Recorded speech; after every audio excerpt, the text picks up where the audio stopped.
Hello guys, welcome to our channel. This is Teja. ప్రస్తుతం మనతో పాటు సీనియర్ జర్నలిస్ట్ భరద్వాజ్ గారు. నమస్తే సార్. నమస్తే. సో విజయవాడలో అంబేద్కర్ విగ్రహం 125 అడుగుల ఎత్తులో కడుతున్నారు, 400 కోట్లు పెట్టి. సో వాటి విశేషాలు ఏంటి? అంటే విశేషాలు అనేది ఎలాగో వాళ్ళు చెప్పారు.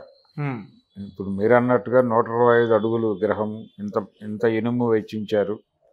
దీని అంతటికంటే కూడా విజయవాడ నడిబొడ్డున ఉన్నటువంటి బందర్ రోడ్లో విజయవాడ నడిబొడ్డున ఉన్నటువంటి ఎగ్జిబిషన్ గ్రౌండ్స్ అంటారు దాన్ని. స్వరాజ్య మైదాన్ అని కూడా వ్యవహరిస్తారు. స్వరాజ్య మైదాన్గా పేరు మార్చారు దాన్ని. యాక్చువల్గా పీడబ్ల్యూడి గ్రౌండ్స్ అది పాత రోజుల్లో. ఓకే. పీడబ్ల్యూడి డిపార్ట్మెంట్కి చెందినటువంటి ఖాళీ స్థలం అది. పీడబ్ల్యూడి గ్రౌండ్స్ అనే వాడతారు దాన్ని. అది తర్వాత రోజుల్లో ఎగ్జిబిషన్ గ్రౌండ్స్గా మారింది. ఎగ్జిబిషన్ అక్కడ పెట్టేవాళ్ళు ఆ గ్రౌండ్లో. ఆ తర్వాత ఇప్పుడు అది అంబేద్కర్ పేరుతో మారింది. అంటే ఆ స్థలంలో అంబేద్కర్ స్టాచ్యూ పెట్టాలి అనే నిర్ణయం తీసుకోవటం. నడిబొడ్డు అది విజయవాడకి దాదాపు సెంటర్లో ఉంటుంది. అందరూ అంటే విజయవాడలో ఎవరైనా సరే రోజులో ఒకసారైనా ఆ ఏరియాకి టచ్ అవుతారు. ఓకే. అంత కీలకమైనటువంటి ప్రదేశంలో ఆ విగ్రహాన్ని ఏర్పాటు చేయటం అనేది ఒకటి. అయితే దీనికి కాంట్రాస్ట్ ఒకటి చెప్తాను నేను. 2017లో తెలుగుదేశం పార్టీ అధికారంలో ఉండగా, అంటే ఇప్పుడు నగరం నడిబొడ్డున అంబేద్కరు, 125 అడుగుల అంబేద్కరు అని మాట్లాడుకుంటున్నాం. 2017లో పశ్చిమ గోదావరి జిల్లాలో గరగపర్రు అని ఒక విలేజ్ ఉంది. ఆ విలేజ్లో పంచాయతీ ఎస్సీ మహిళ, ఆ ఎస్సీ మహిళ పంచాయతీ ప్రెసిడెంట్గా గెలిచిన సందర్భంగా ఒక రెజల్యూషన్ పెట్టి అంబేద్కర్ విగ్రహం పెడదాం అని ఒక తీర్మానం చేశారు. తీర్మానం పాస్ అయింది. ఎక్కడ పెట్టాలి అంబేద్కర్ విగ్రహము అంటే ఆ ఊళ్ళో చెరువు ఉంటుంది. ఆ చెరువు గట్టు మీద తాండ్ర పాపారాయుడు, అల్లూరి సీతారామరాజు వాళ్ళిద్దరితో పాటు ఆ ఊళ్ళో ప్రామినెంట్గా ఉన్నటువంటి ఒక రాజుగారి విగ్రహం కూడా ఉంటుంది అక్కడ. లోకల్ రాజుగారి విగ్రహం. అది రాజుల ఊరు. అవును సార్.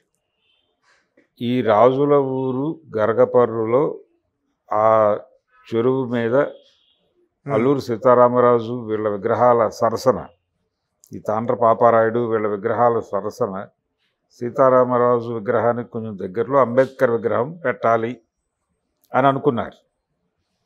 దాన్ని ఊళ్ళో ఉన్నటువంటి అగ్రకులాలు మొత్తం కూడా వ్యతిరేకించాయి. పర్టికులర్గా క్షత్రియ కమ్యూనిటీ, రాజుల కమ్యూనిటీ వ్యతిరేకించింది. వ్యతిరేకించటంతో పాటు ఘర్షణ అయింది అక్కడ మాలపల్లి మొత్తం కూడా క్రిస్టియానిటీలో ఉంది, చర్చ్ సెంట్రిక్గా మారింది. అంటే చాలా పెద్ద మాలపల్లి అది. అందుకనే అది ఎస్సీ మాల కింద మారింది, ఎస్సీ మహిళ కింద మారింది అని ఇది పంచాయతీ. సో ఆ మాలపల్లిలో ఉన్నటువంటి చర్చి ముందు పెట్టుకోండి మీరు తీసుకెళ్ళి విగ్రహాన్ని, ఇక్కడ వద్దు అని చెప్పారు వీళ్ళు. కాదు ఇక్కడే పెడతాం అన్నారు వీళ్ళు. అంబేద్కర్ ఇలా వేలు పెట్టి చూపిస్తూ ఉంటుంది బొమ్మ.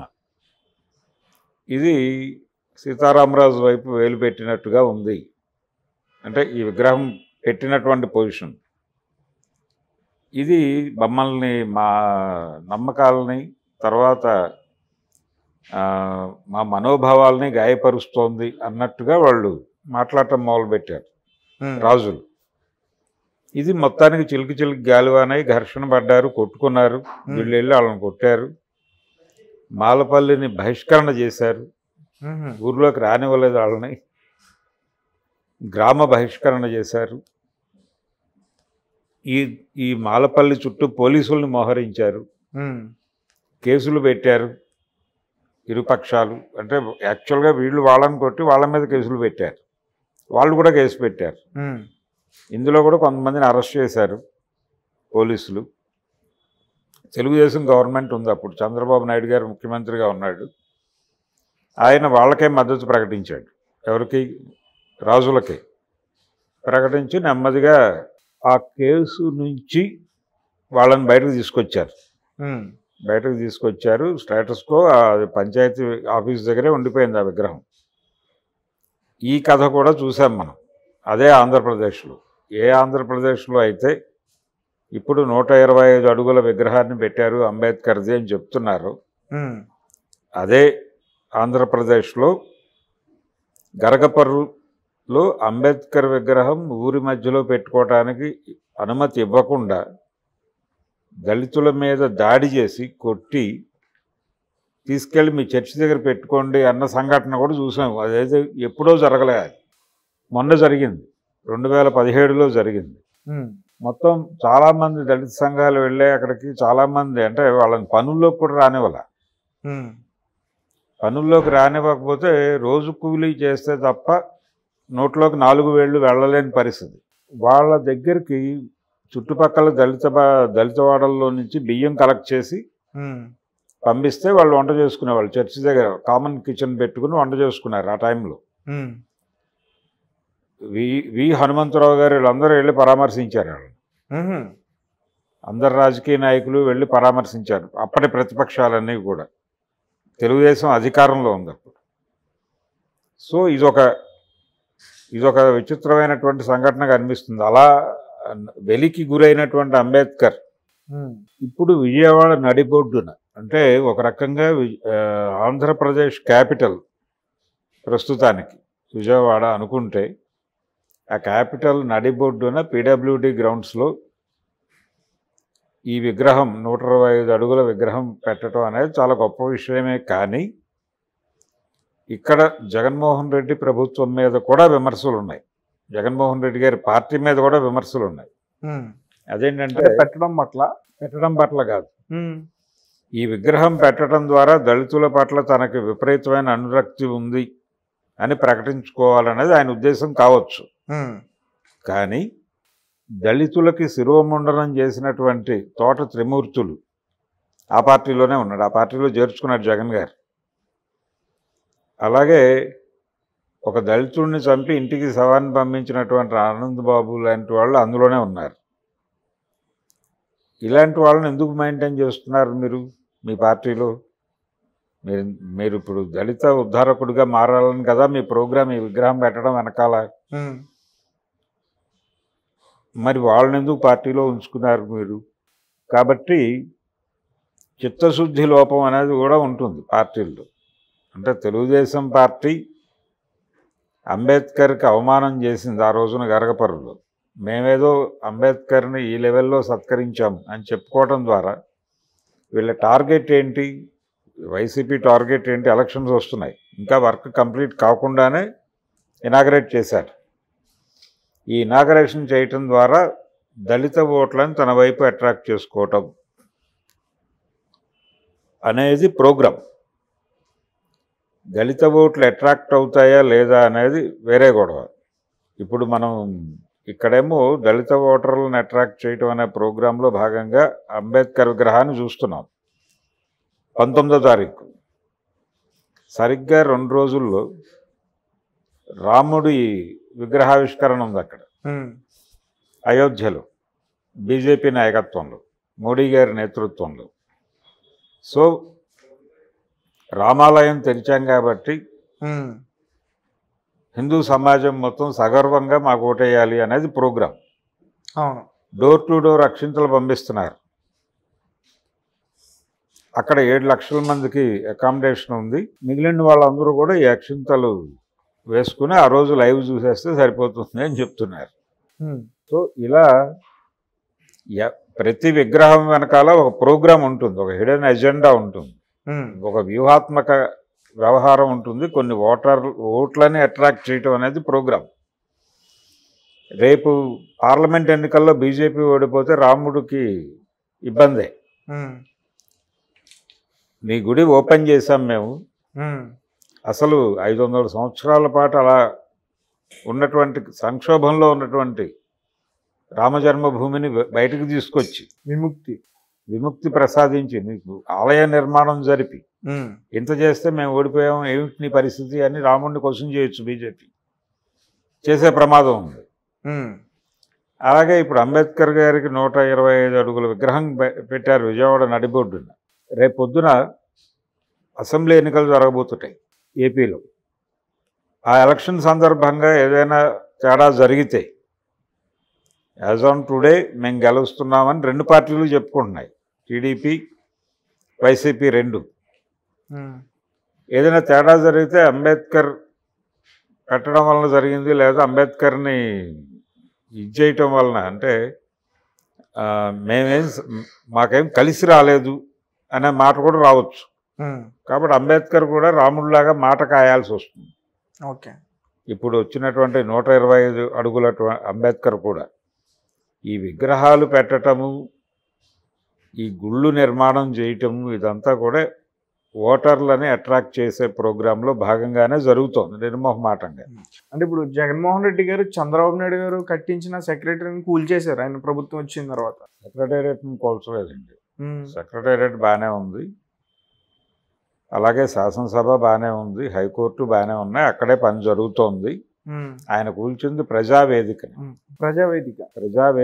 మాత్రమే కూల్చాడు ఆయన.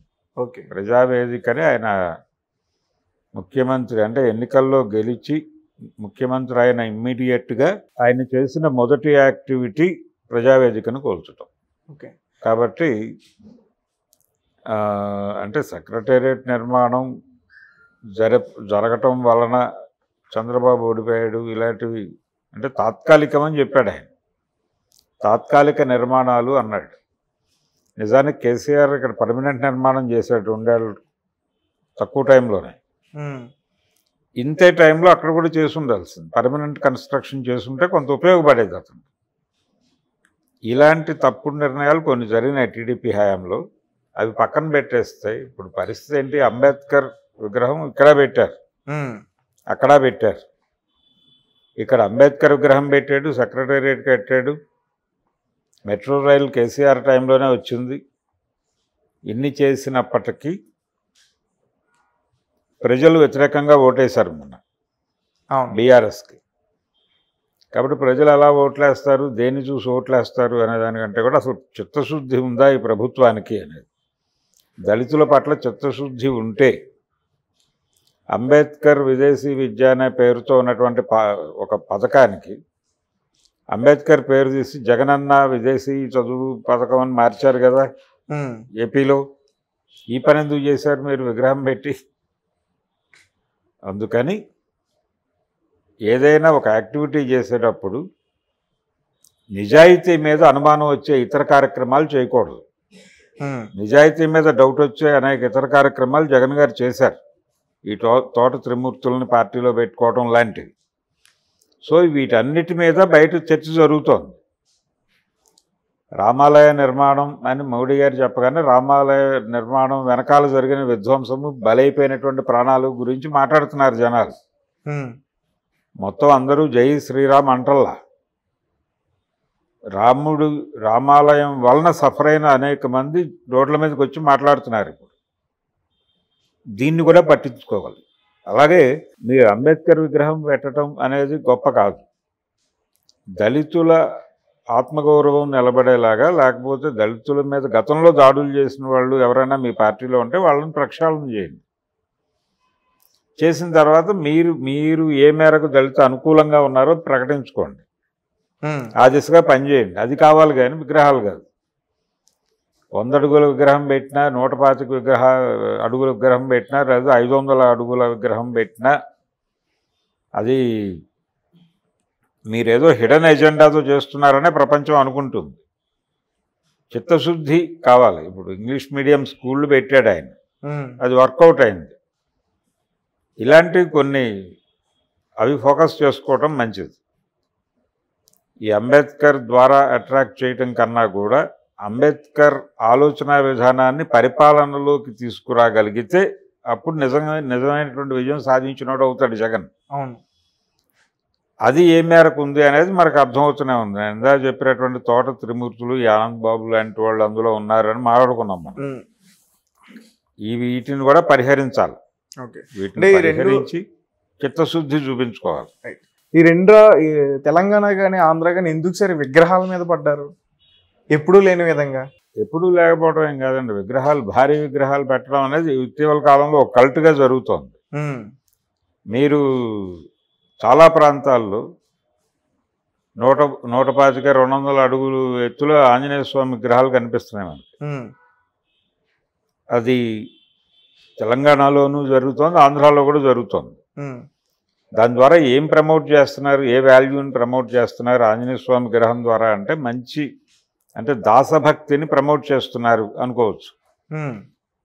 రాముడికి ఎలా ఆంజనేయ స్వామి దాసుడిగా వ్యవహరించాడు, ఎంత సిన్సియర్గా ఉన్నాడు, అంతే సిన్సియర్గా మీరు కూడా ఉండాలి మీ బాసుల పట్ల. దాసులుగా మీరు ఆంజనేయ స్వామి అంత స్పిరిట్తో ఉండాలి అనే అభిప్రాయాన్ని ప్రమోట్ చేయడం కోసం రాముడి విగ్రహం, ఆంజనేయ స్వామి విగ్రహాలు అంతంత పెద్ద పెద్దవి పెడుతున్నారు. ఆంజనేయ స్వామి రాముడు గారు అనేటువంటి బాస్కి సబార్డినేట్. ఆయన వ్యవహారాలన్నీ చూసేవాడు. మీరు రామలక్ష్మణ సీత విగ్రహాల కింద ఎలా కూర్చుని ఉంటాడు ఆయన, దాసాంజనేయ స్వామి అంటారు. ఈ దాస స్వభావాన్ని ప్రమోట్ చేయటం అనేది ఆంజనేయ స్వామి విగ్రహాలు పెట్టడం వెనకాల హిడెన్ ప్రోగ్రామ్. అదే పద్ధతిలో అంబేద్కర్ విగ్రహం అంత స్థాయికి పెట్టడం ద్వారా మాకు ఈ ఏరియాలో ఇంత ఇంట్రెస్ట్ ఉంది అని ప్రపంచానికి చెప్పడం ద్వారా దళిత ఓట్లను అట్రాక్ట్ చేయటం అనేది ప్రోగ్రామ్ ఇక్కడ. ఓకే, ఈ ప్రోగ్రామే జరుగుతోంది. అంతకుమించి వేరే ఏదో చిత్తశుద్ధి ఉండో వాళ్ళని హక్కును చేర్చుకుంటారనో, లేకపోతే అంబేద్కర్ని జగన్మోహన్ రెడ్డి గారు స్టడీ చేసాడనో అనుకోనక్కర్లేదు. ఏ ప్రోగ్రాం లెక్క ఆ ప్రోగ్రాం ఉంటుంది. ఈ విగ్రహం ద్వారా ఇన్ని ఓట్లు రావాలి అనేది ఒక ప్రోగ్రాం డిజైన్ అయి ఉంటుంది. దానికి ఇబ్బందికరంగా మారితే ఇది బర్డెన్గా మారుతుంది విగ్రహం. ఓకే, కాబట్టి మరి రేపు ఎన్నికల్లో జగన్మోహన్ రెడ్డిని గెలిపించాల్సినటువంటి బాధ్యత కొంతమందితో పాటు అంబేద్కర్ మీద కూడా పడుతుంది.